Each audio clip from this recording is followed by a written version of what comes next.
07H7467 এর একটি Pulsar bike কে বা কাহারা চুরি করে নিয়ে যায়।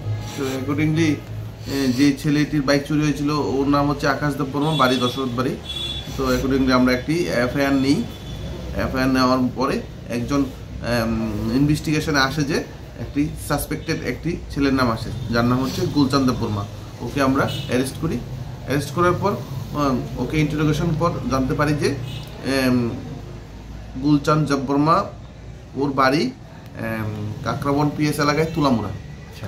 তো ওকে ইন্টারোগেশনে জানতে পারি যে বাইকটি ও সহ আরও দুজন ছেলে, এখন নাম বলা যাবে না ইনভেস্টিগেশনের খাতিরে, দুজন ছেলে চণ্ডীবান থেকে চুরি করে পার্শ্ববর্তী কোথাও জঙ্গলে লুকিয়ে রেখেছে। তো অ্যাকর্ডিংলি আমরা এক্সিকিউটিভ ম্যাজিস্ট্রেট প্লাস দুজন ইন্ডিপেন্ডেন্ট উইটনেসের সহযোগিতায় ওই বাইকটিকে আমরা ওই আসামি গুলচাঁদ দেববর্মার আমাদেরকে দেখিয়ে দেওয়ার পরে আমরা ওই বাইকটিকে ওই জঙ্গল থেকে আমরা রিকভারি করি।